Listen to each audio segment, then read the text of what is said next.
અહેમદાબાદ મિત્ર ન્યૂઝમાં આપનું સ્વાગત છે। બરોડા સાવલી તારીખ 19/5/2024 રવિવારે ખિદમતે ખલ્ક એવોર્ડ 2024નું આયોજન જામિયા મદારુલ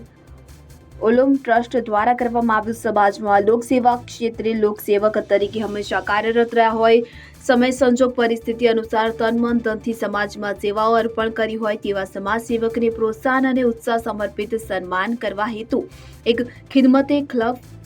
એવોર્ડ 2024 કાર્યક્રમનું આયોજન કરવામાં આવ્યું કે જેમાં સમાજ સેવક અને સમાજના હિતેચ્છુઓને આમંત્રિત કરી તેમની સેવાઓને બિરદાવવા જામિયા મદારુલ ઉલુમ ટ્રસ્ટ તરફથી સન્માન અને સ્વાગત કરી શુભેચ્છાઓ શુભકામનાઓ સાથે અભિનંદન આપ્યા હતા। ગ્યાસુદ્દીન શેખ, ઇમ્તિયાઝ પઠાણ, ફારૂકભાઈએ વક્તવ્ય દ્વારા સમાજને સાચી દિશા, ભાઈચારા, કોમી એકતા દ્વારા દેશ અને સમાજની પ્રગતિ અને વિકાસ કરી શૈક્ષણિક, આર્થિક, સામાજિક અને આરોગ્યલક્ષી સેવાઓ આપી શકાય છે તેવું જણાવ્યું હતું। રિપોર્ટર મોહમ્મદ ફરીક જે દિવાન, કિસ્મત, આણંદ, તારાપુર। દારુલ ઉલૂમ દ્વારા ખિદમતે ખલ્ક કમિટી મારફતે આજે જે કાર્યક્રમ રાખવામાં આવ્યો હતો એ કાર્યક્રમની અંદર ગુજરાતના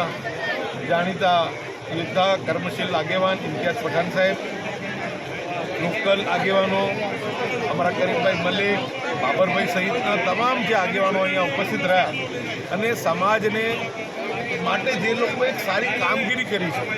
સમાજ માટે કંઈક એમણે મેળવ્યું છે અને સમાજને કંઈક આપ્યું છે એવા તમામ લોકોનું સન્માન આજે કરવામાં આવ્યું। એની અંદર અમે સામેલ થયા કે અમને પણ ખૂબ જ ખુશી મહેસૂસ કરીએ છીએ અને કમિટીના મેમ્બર્સને બી અમે બહુ ખૂબ અમારા તરફથી અભિનંદન પાઠવીએ છીએ અને જે લોકોને આજે એવોર્ડથી નવાજવામાં આવ્યા છે એ લોકોને પણ અમે અમારા તરફથી ખૂબ ખૂબ મુબારકબાદ પાઠવીએ છીએ અને સમાજની અંદર એકતા થાય, ભાઈચારો થાય, કોમી એકતાનું વાતાવરણ પર જે છે એ સમગ્ર દેશની અંદર, સમગ્ર રાજ્યની અંદર પાછું ઉત્પન્ન થાય એ માટેના પ્રયત્નો આપણે બધા ભેગા મળીને કરીએ એ ધ્યેય સાથે આજે આ મિટિંગ કરવામાં આવી હતી અને એક બહુ જ સુંદર વાતાવરણની અંદર એક મેસેજ સમગ્ર ગુજરાતની અંદર આપવામાં આવ્યું છે કે સમાજ હવે ધીમે ધીમે જે છે દરેક ક્ષેત્રે પ્રગતિના પંથે આગળ વધી રહ્યું છે અને બહુ જ સારા સૂચનો, બહુ સારા મંતવ્યો આજે જે આવ્યા છે। ઇમ્તિયાઝ પઠાણ સાહેબે પણ બહુ સારું મંતવ્ય હતું એ કે ભાઈ સમાજની અંદર એકતા સૌથી પહેલી જરૂર છે। એ બાબતે હું પણ સંમત છું કે આપણે સમાજ એક થઈ, નેક થઈ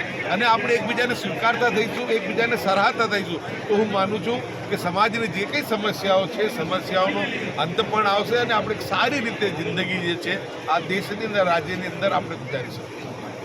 અહેમદાબાદ મિત્ર ન્યૂઝની યુટ્યુબ ચેનલને સબસ્ક્રાઇબ કરો અને બેલ આઇકોન જરૂરથી દબાવો જેથી દરેક મહત્ત્વના વિડીયોની નોટિફિકેશન તમને મળતી રહે।